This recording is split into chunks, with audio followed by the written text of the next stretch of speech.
Assalamualaikum warahmatullahi wabarakatuh. Perkenalkan, nama saya Siska Novia Ramadhani dengan NIM 2021 03020818 dari Fakultas Ilmu Kesehatan Prodi Ilmu Gizi Universitas Esa Unggul.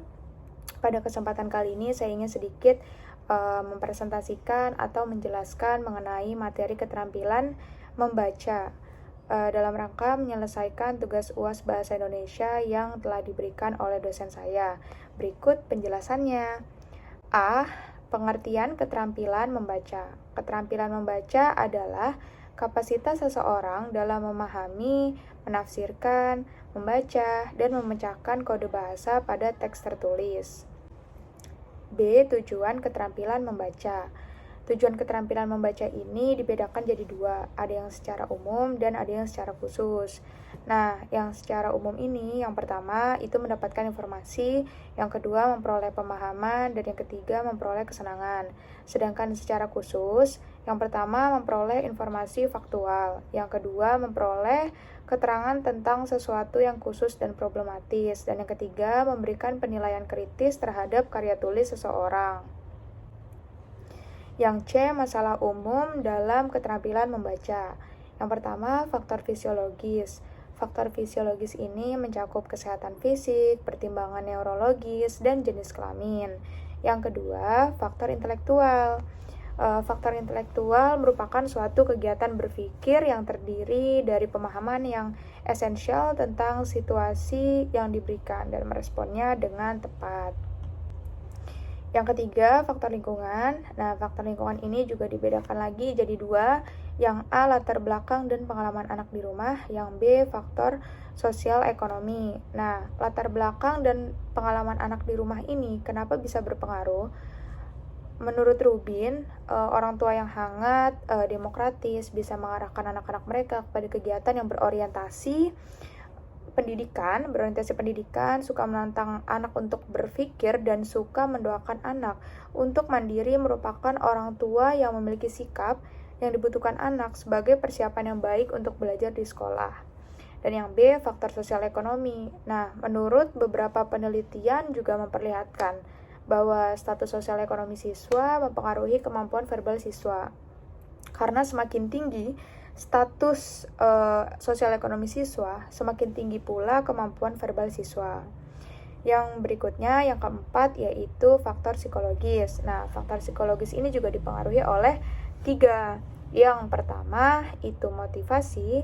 Yang kedua, itu minat. Dan yang ketiga, kematangan sosio dan emosi serta penyesuaian diri.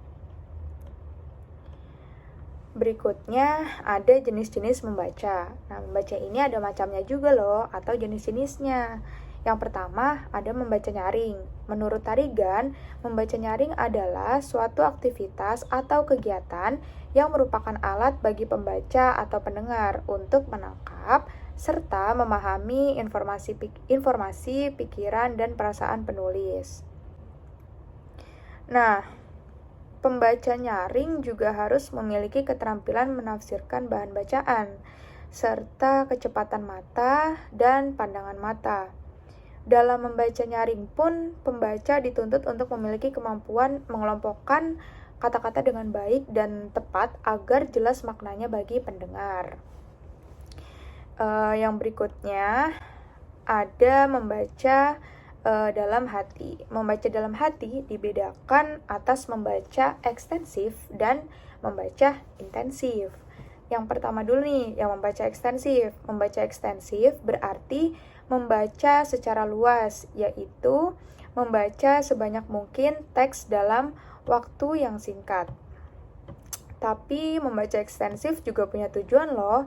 Tujuan membaca ekstensif itu apa sih? Nah, tujuannya itu adalah untuk memahami isi atau bagian-bagian penting sebuah bacaan secara cepat. Nah, membaca ekstensif ini juga meliputi membaca survei, sekilas, dan dangkal. Berikutnya ada membaca intensif. Nah, membaca intensif adalah kegiatan membaca yang bertujuan untuk memahami secara mendalam isi atau informasi dalam bacaan. Nah, membaca intensif ini pun juga mempunyai tujuan. Tujuan utama membaca intensif yaitu terletak pada keberhasilan pembaca dalam memahami secara utuh argumen-argumen yang logis, urutan atau struktur teks, pola-pola simbol, nada tambahan yang bersifat emosional dan sosial, pola-pola sikap dan tujuan penulis, serta sarana linguistik yang digunakan untuk mencapai tujuan. Dalam hubungannya dengan pemahaman isi bacaan, ada berbagai faktor yang mempengaruhi, yaitu kecepatan membaca, kejelasan teks bacaan, dan pengenalan pembaca terhadap isi bacaan. Berikutnya, yang upaya dalam meningkatkan keterampilan membaca. Yang pertama, itu berlatih membaca setiap hari. Yang kedua, melakukan pengoptimalan fungsi otak kanan dan kiri. Yang ketiga, membaca dengan urut sebuah bacaan. Yang keempat, menggunakan jari untuk mengurutkan pembacaan berdasarkan barisnya.